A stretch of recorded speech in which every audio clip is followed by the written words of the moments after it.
Pagi hari di tanggal 11 September 2014, seorang pria bernama Tian yang berprofesi sebagai petugas kebersihan sedang melakukan tugasnya untuk membersihkan sebuah toilet kering yang terletak di sebuah gedung bekas Biro Peternakan di Kabupaten Wuchuan.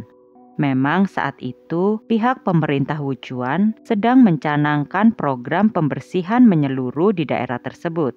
Karena kondisinya yang sudah begitu kotor dan bau, banyak petugas kebersihan memilih untuk membersihkan tempat lainnya. Namun berbeda dengan Tian. Sedari kecil, ia sudah terbiasa hidup serba kekurangan dan tinggal di pemukiman kumuh. Maka dari itu, tugas tersebut bisa dengan mudah ia lakukan. Tian sendiri sebenarnya sudah 2 hari ini bertugas untuk membersihkan daerah tersebut. Namun hari ini ia berencana untuk membersihkan bagian toilet. Ketika ia sedang melakukan pekerjaannya, Tian tiba-tiba melihat sebuah benda berbentuk bulat muncul dari bawah tumpukan batu bata dan puing tempat tersebut. Karena penasaran, akhirnya Tian pun mengambil benda itu lalu menyekanya dengan kepalan tangannya. Rupanya itu bisa jadi adalah hal yang akan ia sesali seumur hidupnya. Benda bulat yang ia temukan itu ternyata merupakan sebuah tengkorak manusia. Penemuan ini tentu membuat Tian begitu tersentak.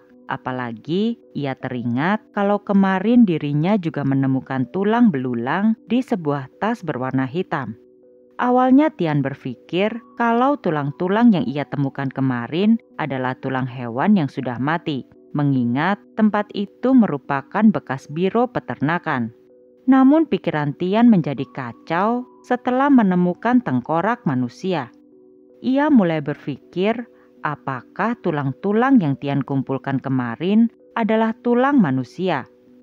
Meski Tian masih dalam kondisi syok dengan apa yang ia temukan, ia memutuskan untuk menelpon kepolisian setempat. Dengan suara bergetar, Tian melaporkan kalau dirinya telah menemukan tengkorak manusia. Mendapat laporan tersebut, kepolisian pun langsung bergegas menuju lokasi. Saat itu, yang bertugas untuk menyelidiki kasus ini adalah seorang polisi bernama Li. Ketika melihat langsung tengkorak tersebut, petugas Li merasa kalau ini bisa jadi merupakan kasus pembunuhan yang lama belum terkuak. Ia pun menugaskan bawahannya untuk segera menutup lokasi agar mereka bisa segera mencari petunjuk lain yang mungkin tertinggal di lokasi. Li pun mulai memeriksa kondisi toilet kering tersebut. Namun, Li hanya bisa bertahan beberapa menit saja sebelum akhirnya Li keluar dari sana karena tak sanggup dengan bau busuk yang begitu menyengat. Para petugas yang melakukan penyisiran di sekitar lokasi akhirnya menemukan barang bukti baru berupa tas dengan logo perusahaan telekomunikasi, beberapa baju, serta sebuah telepon genggam bermerek Samsung. Namun meskipun Li dan anggotanya sudah menemukan beberapa barang bukti, mereka masih kesulitan dalam menentukan arah investigasi kasus ini. Satu-satunya harapan Li adalah menunggu hasil pemeriksaan lab dari pihak forensik. Beberapa hari kemudian, hasil pemeriksaan lab pun keluar. Pihak forensik mengatakan kalau tengkorak yang ditemukan Tian sebelumnya merupakan tengkorak seorang wanita yang berusia sekitar 28 tahun dengan tinggi badan kurang lebih 1,6 meter. Dan tak lupa mereka mengambil sampel DNA dari gigi tengkorak misterius itu.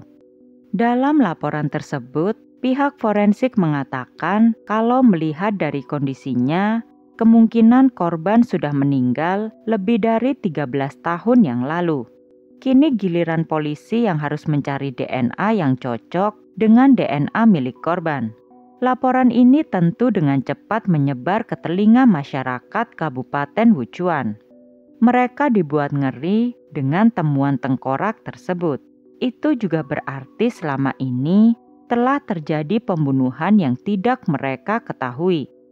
Hal ini juga menjadi tekanan tersendiri bagi kepolisian untuk segera menemukan identitas korban serta si pembunuh dalam kasus ini.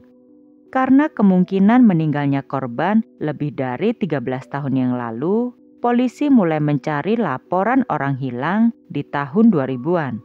Meski awalnya Lee dan anggotanya merasa kesulitan, pada akhirnya mereka menemukan 3 orang yang sempat dilaporkan menghilang. Ketiga wanita yang dilaporkan menghilang itu bernama Yan 18 tahun, Ming 30 tahun, serta Fan yang berusia 27 tahun. Mengingat hasil dari laporan forensik yang menyebutkan kalau korban kemungkinan berusia kurang lebih 28 tahun, maka polisi berfokus kepada Fan terlebih dahulu. Mereka pun melakukan pencocokan DNA Fan dengan DNA korban. Tak disangka, ternyata hasilnya cocok. Tengkorak yang sebelumnya ditemukan itu adalah Fan. Untuk diketahui, polisi bisa dengan cepat menemukan DNA dari Fan karena memang ternyata Fan sendiri mempunyai catatan kriminal di masa lalu. Hal ini merupakan sebuah kemajuan bagi Lee dan anggota kepolisian lainnya. Karena tak ingin membuang waktu lagi, kepolisian pun segera menuju alamat di mana keluarga Fan tinggal. Sesampainya di sana, Lee bertemu dengan ibu dan juga adik perempuan Fan. Polisi langsung menginformasikan kepada ibu Fan kalau mereka telah menemukan tengkorak Fan. Sontak air mata pun jatuh dari mata sang ibu. Sembari menunjukkan foto Fan kepada Lee, sang ibu menceritakan kalau dirinya memang sudah 10 tahun lebih tidak mendengar kabar dari anaknya itu. Dari foto yang ditunjukkan ibunya, Fan terlihat seperti wanita yang feminin. Menurut keterangan dari sang ibu, meskipun terlihat feminin, Fan diketahui memiliki kestabilan emosi yang buruk. Sikap emosional Fan itu tak hanya ditujukan kepada keluarganya saja, namun ia diketahui juga kerap terlibat adu mulut dengan orang asing. Bahkan ada titik di mana pihak keluarga sudah tak mampu lagi untuk mengendalikan sifat emosional Fan tersebut. Bahkan Fan dijuluki sebagai preman di kampung tempatnya tinggal karena sikap kasar yang ia miliki. Di suatu hari saat Fan sudah berusia 19 tahun, ia melihat salah seorang sepupunya baru saja pulang dari kota Suzhou. Sepupu Fan itu diketahui bekerja di kota Suzhou. Melihat sepupunya bisa keluar kota, membuat Fan mulai ingin mengikuti jejak sang sepupu. Dengan alasan ingin melihat dunia luar, pada akhirnya ketika sepupunya kembali ke kota Suzhou, Fan memaksa untuk ikut dengannya. Pihak keluarga sebenarnya sudah melarang Fan untuk berangkat. Namun, lagi-lagi saran keluarganya seakan tidak digubris oleh Fan. Pada akhirnya, Fan pun tetap berangkat ke kota Suzhou. Hidup di kota yang lebih besar membuat Fan begitu bahagia. Saking bahagianya, Fan tak lagi bisa untuk membatasi pergaulannya. Hanya 2 bulan berselang, Fan diketahui sudah tinggal bersama seorang laki-laki dan sekitar 1 tahun kemudian, Fan sudah memiliki seorang anak buah dari hubungannya dengan laki-laki tersebut. Dengan kata lain, Fan dan kekasihnya saat itu kumpul kebo sampai mereka memiliki seorang anak. Sejak saat itu, Fan sudah tak pernah lagi pulang ke kampung halamannya. Tapi ketika anak Fan berusia 3 tahun, ia mengatakan kepada sang kekasih kalau sangat merindukan kampung halamannya. Maka dari itu, ia sempat kembali ke Kabupaten Wuchuan dan tinggal kurang lebih selama 5 tahun lamanya. Sementara sang anak tetap tinggal bersama kekasihnya di kota Suzhou. Jika dihitung, total Fan bolak-balik dari Kabupaten Wuchuan ke kota Suzhou sekitar 6 kali. Sampai akhirnya saat terakhir kali Fan bertemu dengan kekasihnya. Ia mengatakan kalau ternyata dirinya lebih suka berada di rumahnya sendiri. Ia pun meninggalkan sang anak dan kekasihnya begitu saja. Sejak saat itu, baik Fan maupun kekasihnya sama-sama tak pernah berkunjung antara satu sama lain. Ketika berada di kampung halamannya, Fan mulai merasa kesepian. Meskipun Fan diketahui sering bersikap kasar, namun di dalam lubuk hatinya yang terdalam, ia juga masih tetap seorang wanita pada umumnya yang juga merindukan kasih sayang. Oleh karena itu, hanya berselang beberapa bulan, Fan kembali memadu kasih dengan seorang pria yang bernama Liu. Pihak keluarga sebenarnya tidak menyetujui hubungan Fan dan Liu karena mereka menganggap Fan sudah memiliki seorang suami serta anak. Bagi keluarga, Fan sudah menikah walau tidak secara resmi tercatat oleh negara. Larangan dari pihak keluarga itu lagi-lagi hanya dianggap seperti angin lalu oleh Fan. Dalam pikiran Fan, kalau ia menginginkan sesuatu, tak akan ada yang bisa menghalanginya. Akhirnya Fan dan Liu pun menjalani hubungan percintaan. Baik ibu maupun adik Fan tak habis pikir dengan alasan Fan bisa memilih Liu untuk menjadi kekasihnya. Karena seperti diketahui, Liu sendiri terkenal sebagai salah satu preman di kampung halaman mereka. Ditambah lagi, Liu juga sering gonta-ganti wanita. Tapi meski begitu, Fan rupanya tetap ngotot menjalani hubungannya dengan Liu. Sesaat setelah keduanya resmi berpacaran, mereka langsung tinggal satu rumah. Menurut sang adik, kehidupan Fan setelah berhubungan dengan Liu sungguh suram. Karena memang tabiatnya yang suka bersikap kasar, Fan kerap menjadi bulan-bulanan Liu ketika ia emosi. Bahkan di satu waktu, karena Fan tak mau melayani Liu untuk berhubungan badan, ia kemudian memukuli Fan dengan membabi buta. Anehnya, banyak orang kampung Fan yang melihat ini sebagai karma buruk yang didapatkan oleh Fan. Memang seperti diketahui, Fan juga kerap bersikap kasar kepada semua orang. Menurut warga sekitar, Fan sangat pantas mendapat perlakuan yang sama. Tapi walaupun begitu, hubungan toksik dari Fan dan Liu itu nyatanya masih bisa bertahan. Fan tetap kekeh kalau Liu adalah pilihan yang tepat bagi dirinya. Rupanya masalah keduanya tak melulu tentang sikap emosional Liu. Dari keterangan adik Fan, konflik utama yang menyebabkan hubungan Liu dan Fan semakin memburuk adalah masalah orang ketiga. Sebagai kekasih, tentu Fan tak ingin pasangannya bersama dengan wanita lain. Fan berkali-kali memperingatkan Liu agar berhenti bermain perempuan. Jika tidak, Fan akan memberi pelajaran kepada Liu. Bagi Liu, ancaman itu sama sekali tidak mempengaruhi dirinya. Ia masih saja menjalani hubungan dengan wanita lain. Disinilah Fan pun mulai membuktikan perkataannya. Fan diam-diam membuntuti Liu saat kekasihnya itu mendatangi wanita simpanannya. Saat itu, Fan berniat untuk memberi pelajaran langsung kepada wanita tersebut. Benar saja, setelah ia tahu wajah simpanan Liu, Fan dengan sigap menghampiri wanita tersebut dan menghajarnya habis-habisan. Karena ketakutan, wanita simpanan Liu akhirnya memilih untuk kabur keluar kota dan tidak pernah kembali. Dari keterangan ibu Fan, anaknya itu mulai tinggal bersama Liu di tahun 2000. Namun di tahun 2002, Liu diketahui mendatangi rumah ibu Fan dan menyerahkan barang-barang pribadi milik Fan. Kala itu alasan Liu adalah karena Fan tak lagi membutuhkan barang tersebut. Ditambah lagi, Liu mengatakan kalau dirinya dan Fan sudah berniat untuk bekerja keluar kota.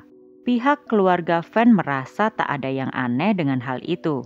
Mereka tidak terkejut kalau memang Fan yang menginginkan hal tersebut.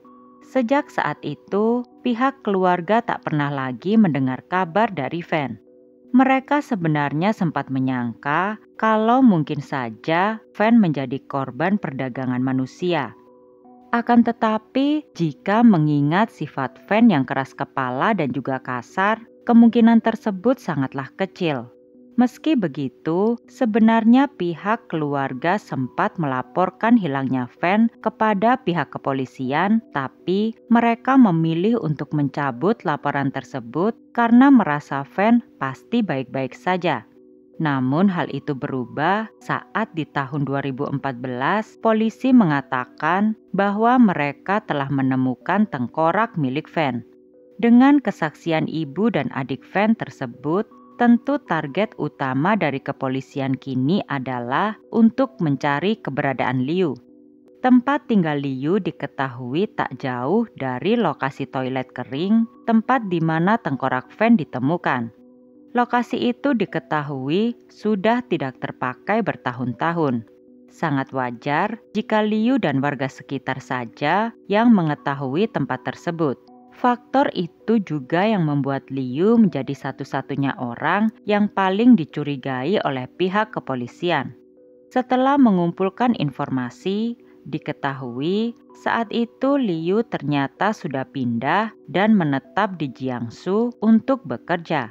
Polisi pun segera menuju Jiangsu untuk melakukan penangkapan terhadap Liu. Saat ditangkap, Liu awalnya mengatakan kalau dirinya bukanlah pelaku pembunuhan Van. Ia menambahkan kalau dirinya tak begitu ingat dengan peristiwa yang terjadi 14 tahun silam. Polisi tentu masih tak bisa berbuat banyak karena mereka juga belum menemukan bukti konkret akan keterlibatan Liu dalam pembunuhan Van. Namun kondisi itu berubah ketika polisi yang bertugas untuk menangkap Liu di Jiangsu mendapat telepon dari polisi yang berada di Kabupaten Wuchuan. Diketahui kala itu ternyata kepolisian Wuchuan melakukan investigasi di tempat tinggal Liu. Hasilnya, mereka menemukan bercak darah di rumah Liu. Walau sudah puluhan tahun, rupanya masih ada bercak darah yang tertinggal dan belum hilang sepenuhnya. Setelah melakukan pencocokan DNA, polisi memastikan memang benar darah itu merupakan darah milik Van. Dihadapkan dengan bukti baru ini, Liu tak lagi dapat mengelak. Ia mengaku kalau memang dirinya lah yang sudah membunuh Van. Liu mengatakan kalau alasan dirinya bisa tega menghabisi Van karena ia merasa telah ditipu oleh Van. Liu kemudian menceritakan kalau di satu hari ketika dirinya sedang asyik mengobrol dengan Van, tiba-tiba kekasihnya itu mengaku kalau ia sudah pernah memiliki seorang anak dari mantan kekasihnya dulu. Meski terkejut, rupanya itu bukanlah satu-satunya alasan Liu dengan tega membunuh Van. Menurut Liu, pada waktu itu ia sudah tak lagi mampu menghadapi sikap Van selama ini yang kelewat kasar dan juga egois. Pernah di satu waktu, Van memergoki Liu sedang bersama salah satu wanita simpanannya sedang berada di kamar. Van pun begitu emosional dan melontarkan sumpah serapah kepada Liu. Mereka berdua saat itu bahkan terlibat adu mulut yang hebat. Beberapa hari kemudian, karena Liu merasa sudah tak kuat lagi dengan sikap Van, akhirnya ia berinisiatif untuk mengganti kunci pintu agar Van tak lagi dapat masuk ke rumahnya. Namun tak disangka, ternyata Van masih bisa memasuki rumahnya dengan meloncat lewat jendela. Kelakuan Van yang serampangan itu semakin membuat Liu merasa jijik. Oleh karena itu, demi menenangkan diri untuk sementara waktu, Liu memilih pergi dari rumahnya. Selang 2 hari kemudian, Liu pun kembali ke rumahnya. Akan tetapi, ketika Liu hampir sampai di rumahnya, tiba-tiba saja sang ayah menghentikan langkahnya. Sambil berbisik, ayah Liu mengatakan bahwa ketika dirinya tidak di rumah, sang ayah sering melihat Van bersama dengan laki-laki lain. Hal ini tentu membuat emosi Liu memuncak. Ia tak habis pikir bagaimana bisa saat ia pergi untuk menenangkan diri, Van justru menggunakan rumahnya untuk tidur dengan pria lain. Tanpa basa-basi, Liu langsung melontarkan kata-kata kasarnya kepada Van. Fan sendiri tak mau kalah. Ia malah balik menuduh kalau semua yang ia lakukan adalah karena kesalahan Liu sendiri. Keduanya pun adu mulut sampai akhirnya Liu mengambil pisau dapur dan menikam Fan hingga ia meninggal dunia. Di saat pergulatan itu, Liu juga sempat melukai jari tangannya sendiri. Demi menghilangkan jejak Fan, Liu kemudian membawa mayat Fan dan membuangnya ke toilet di sebuah gedung bekas biro peternakan dekat rumahnya. Seperti itulah pengakuan Liu tentang bagaimana ia bisa membunuh Fan. Namun perlu diingat kalau hingga kini tak ada yang tahu pasti kejadian sebenarnya seperti apa selain Fan sendiri. Pada akhirnya di dalam persidangan, Liu dinyatakan bersalah karena dengan sengaja membunuh Fan dan ia pun divonis hukuman mati. Ia meninggalkan seorang istri dan 2 anak.